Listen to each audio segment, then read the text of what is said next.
So did you watch? Do you watch the Oscars? Do you watch these things? I do. Okay, I didn't know. Before I get to that, what are you reading? Because you're writing. Writers read. Oh God, yes.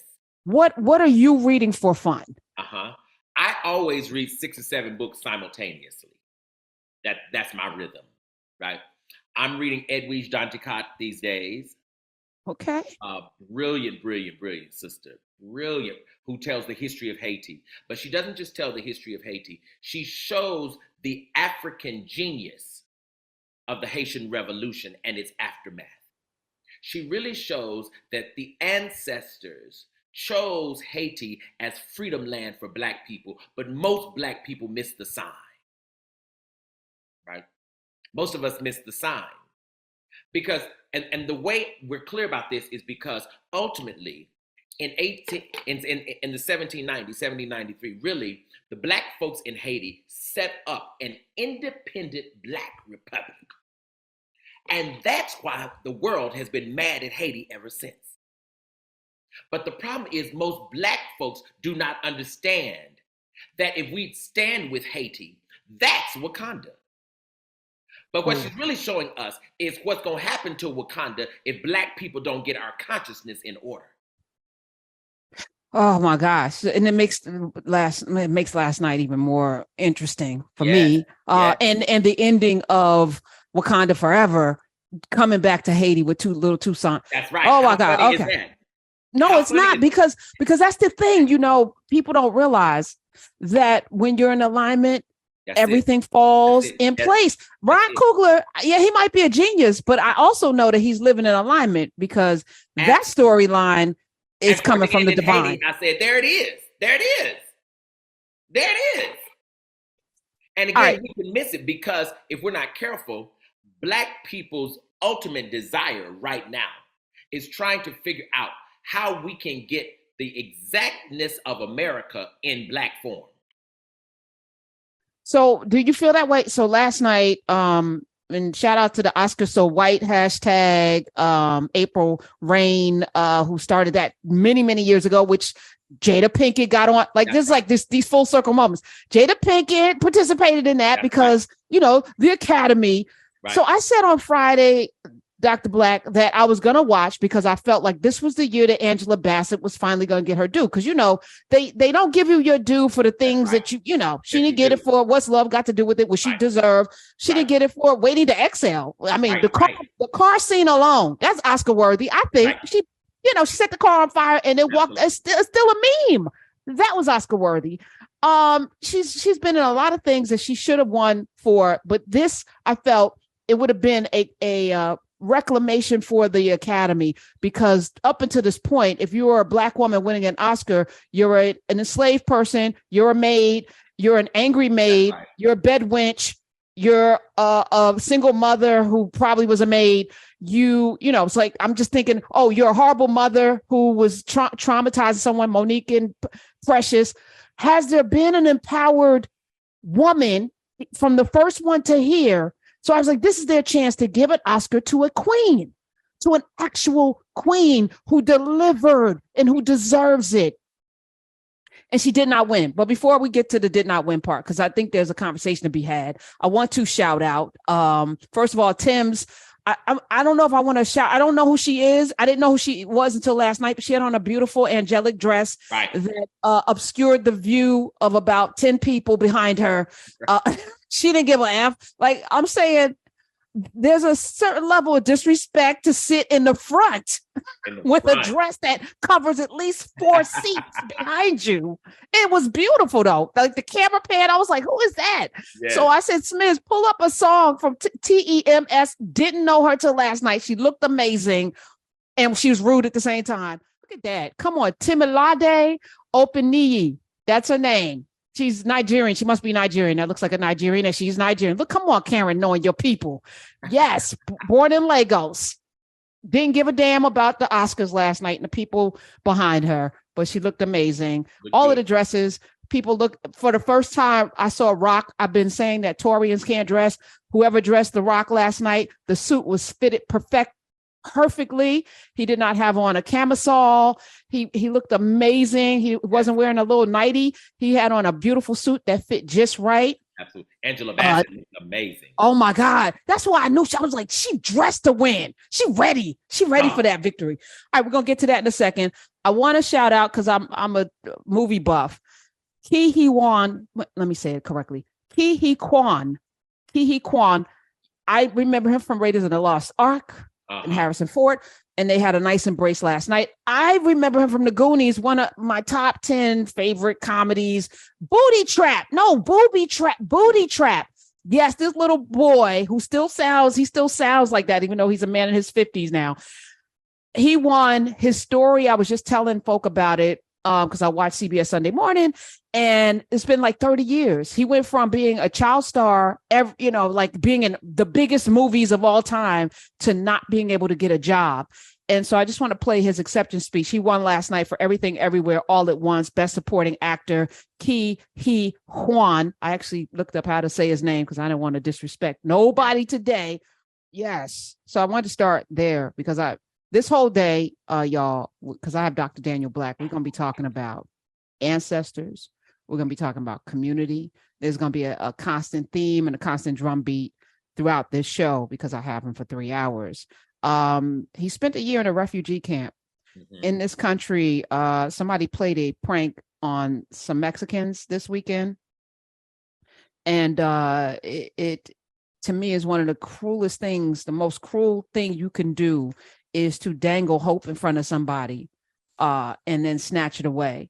There was a rumor that went through that they said that America, the United States, is going to have a day of migrant celebration, that they would allow people to come in and get citizenship.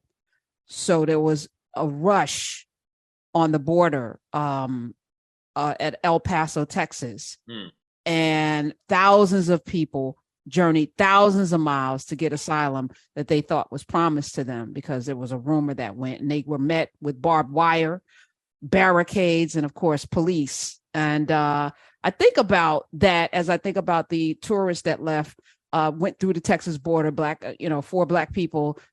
They said it was medical tourism or what have you, and 2 of them came back in a body bag. People are always talking about leaving this country, but when at the sign of any hope to get out of the horror that they're living in, they ran here to come. And listening to this man take his acceptance speech and talk about spending a year in a refugee camp. He's from Vietnam. First of all, I think about this country's participation in the decimation of another nation, but also think about the hope. And he said, this is the American dream. Yeah. Dr. Daniel Black. See, first of all, I loved his speech. I really did. I loved his speech. It was so genuine. It was so authentic. And I loved that in many ways, he was giving the award to his mother, right? In terms of what she had endured. I think that's so important.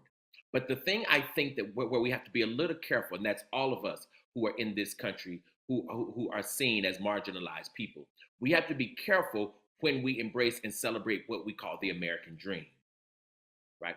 Because the American dream always includes the subjugation of somebody else.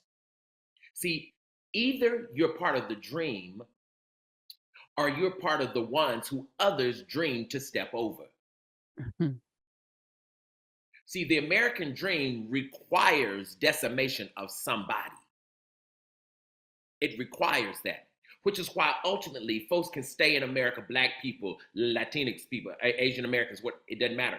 And still oppression reigns, because ultimately too many people dreaming of the American dream is dreaming of somebody else's degradation.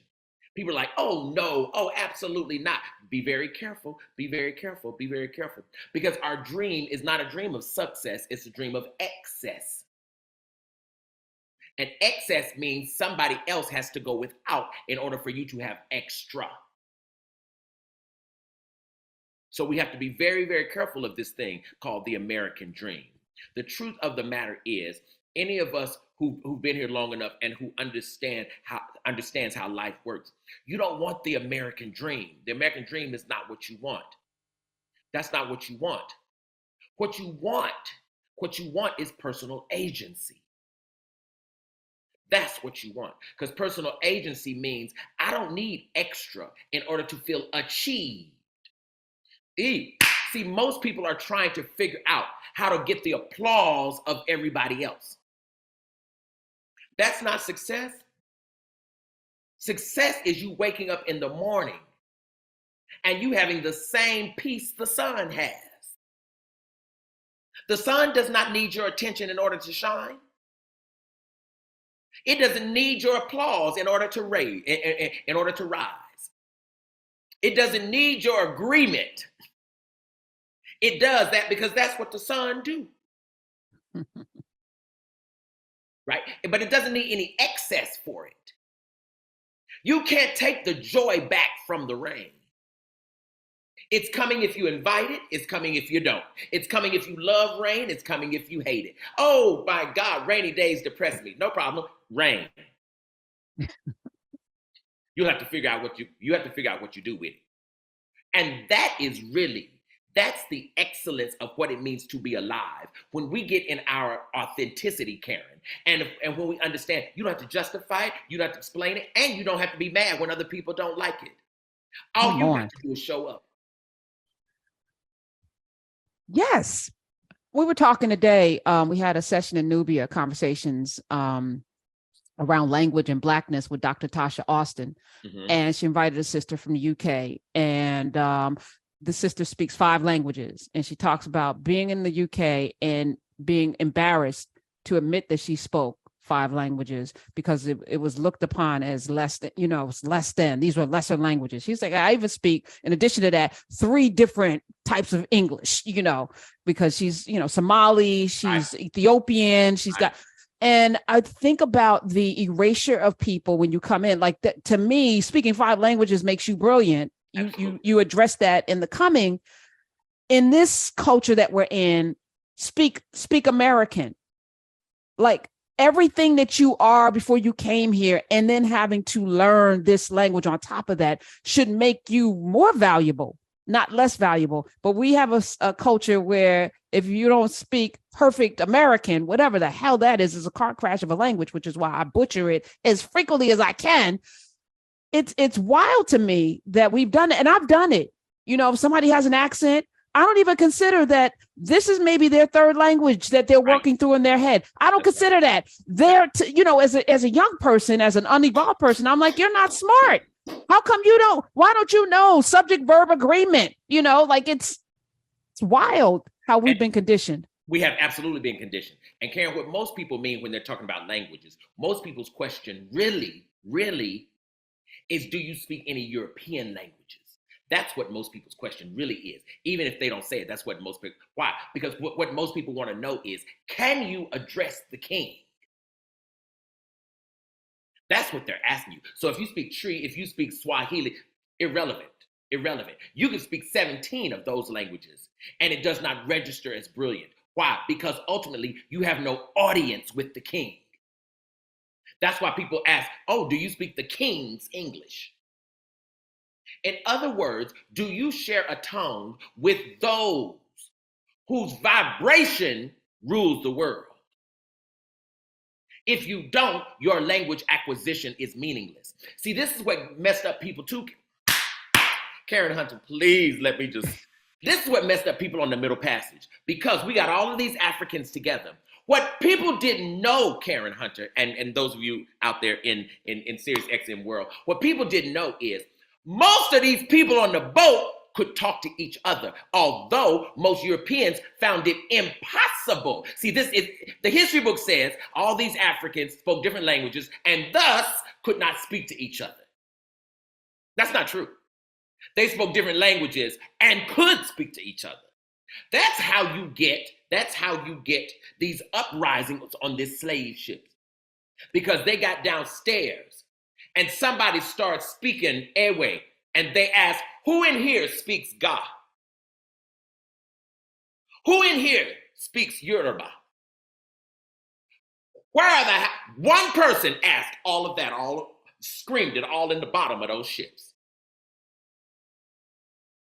And all of them began to translate, all in different tongues, the same message.